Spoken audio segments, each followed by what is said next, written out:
Brothers and sisters, welcome back to my channel, and today we're gonna talk about board breakers. Which one are gonna be the most competitive ones, and which one are not gonna be so good. I'm gonna have a generic discussion, because board breakers are very ultra specific and good for some decks, bad for others. Sometimes there is a generic board breaker that's extremely good, but cannot be played because of access in the extra deck, for example. So let's have our discussion about board breakers. But before doing so, remember that I'm gonna host the most competitive Master Duel tournament ever witnessed by human eyes. It's gonna be the top 10 December Duelist Cup, battling against each other for the absolute glory. Pedula! Roll up the intro.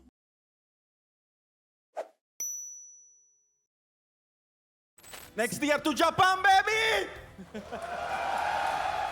In one moment, a champion. In the other, someone chasing glory. The map unfolds across the planet everywhere. Someone is ready to prove it. Somebody celebrates. Somebody breaks. Everybody wants to compete. So we're doing it for real. Top 10 from the December Duelist Cup go head to head against each other until only one remains. 10 enter. Only one leaves. No excuses, no hiding. Only one win.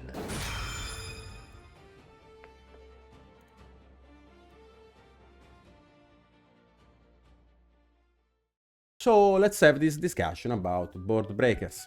Let's talk about Evenly Match. Evenly Match is an extremely good card in Radiant Typhoon. I think Evenly is a very good trade, especially if your opponent is not on Sanctifier, because many Draco Tail variants are cutting Frixel in order to increase the Urgulas, in order to not play the break.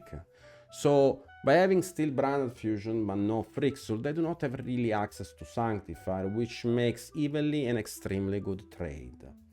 Another good board breaker, in my opinion, is Pancratops. Pancratops is good in Draco Tail variants because it deals with a fissure and trades very well into Radiant Typhoon. Almost most of the time it trades very well into Radiant Typhoon. Denkoseka.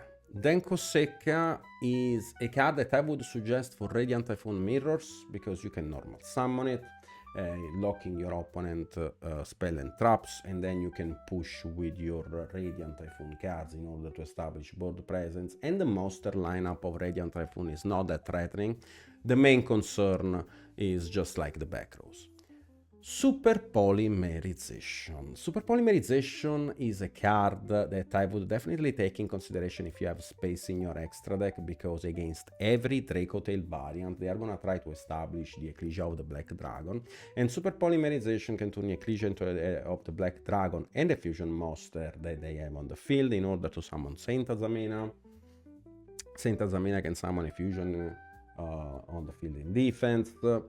You can tribute the Saint Azamina and the monster your opponent control in order to summon Azamina the Saint, and turn those two into SP in order to clear a back row. So effectively, right now, Super Poly against Draco Tail with an Ecclesia of the Black Dragon clears 4 cards, which is definitely something to take in consideration. And those are many of the applications of Super Poly, because Super Poly is also good against Radiant Typhoon in order to summon a Mood Dragon.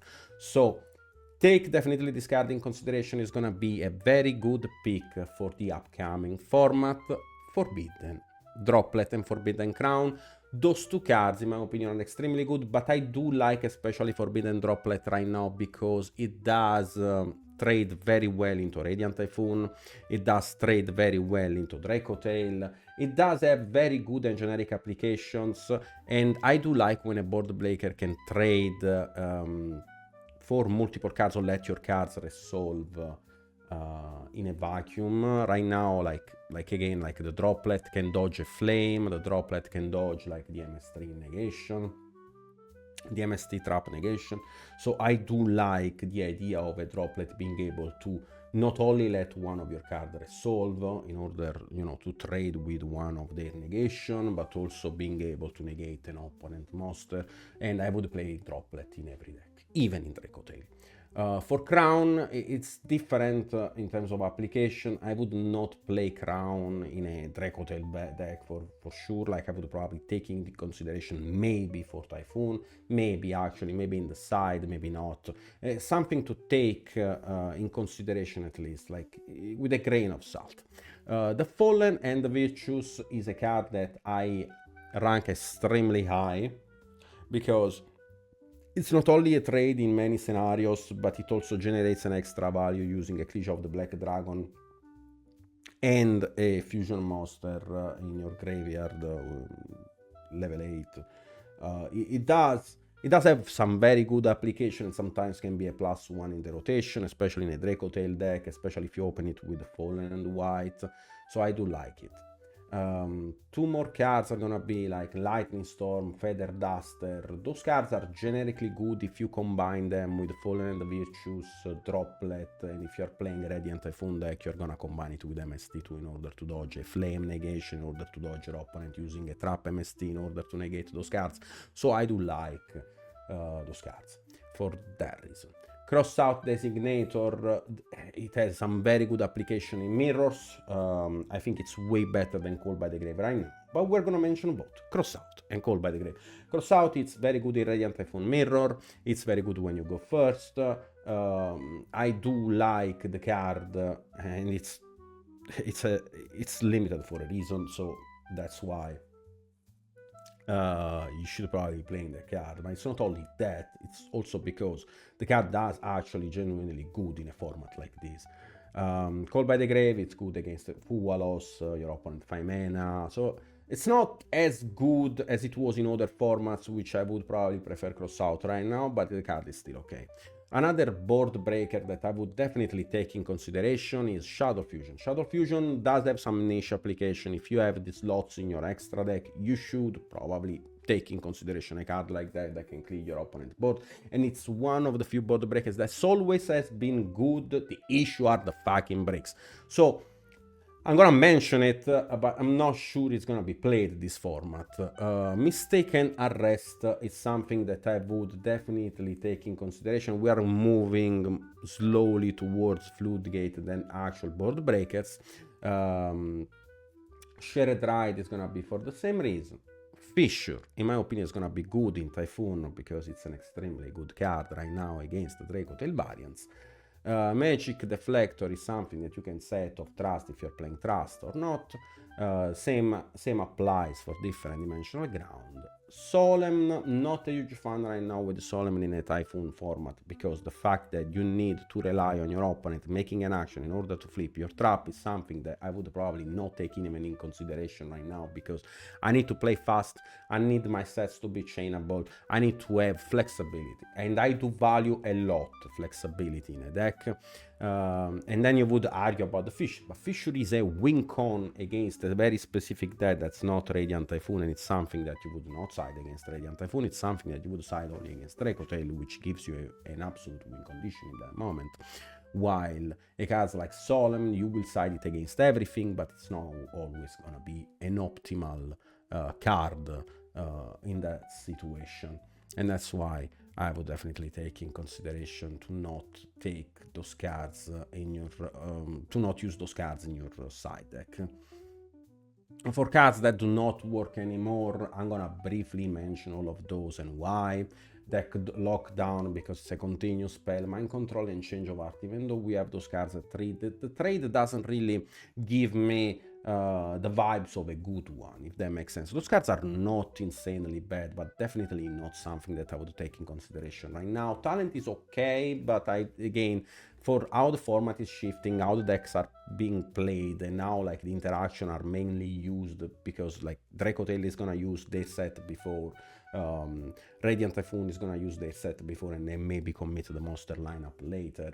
The talent gets a lot worse, especially in a format in which Entrap and board breakers are mixed together, when everyone is on Ashe, Fuwalos, maybe some board breakers in the main deck in order to complete the 15 staples. Talent is not gonna shine. The same is gonna apply for Trust.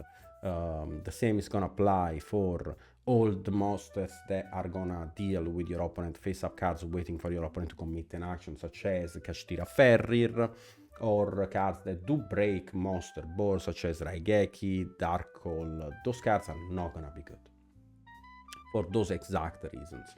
Dark Ruler No More can be playable against some Draco Tail variant, but again, it's not something that I would definitely take in consideration, or that I would definitely like make a main staple, if that makes sense. I don't like Dark Ruler right now because those decks are very grindy. You don't wanna end up in a grind in which your opponent puts you on an alpha board and they can restart full power.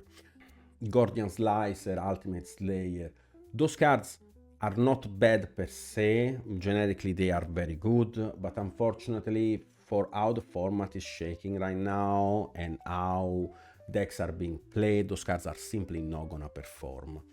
And in terms of Floodgates, we do have like Skill Drain, Goes and Match, Rivalry, there can be only one.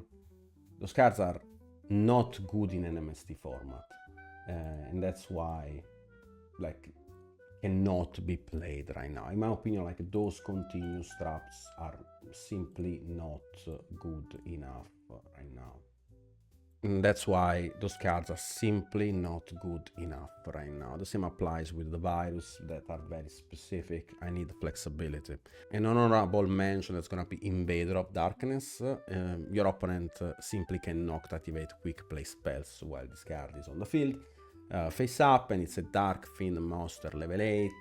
You can send it off Grand Wignall. You can revive it with the quick play branded. If you have an Ecclesia in rotation, do the math. Against Radiant Typhoon, they have Fissure, they need to hard draw it. You open combo pieces, you can make it happen. For another honorable mention, we have Illusion Gate. Illusion Gate, it's a card that's not available right now and it's gonna be available in the future. It says pay half of your life points. Destroy as many monsters your opponent controls as possible, then you can special summon one monster from their graveyard to your field ignoring his summoning conditions. You can only apply the effect of Illusion Gate once per duel.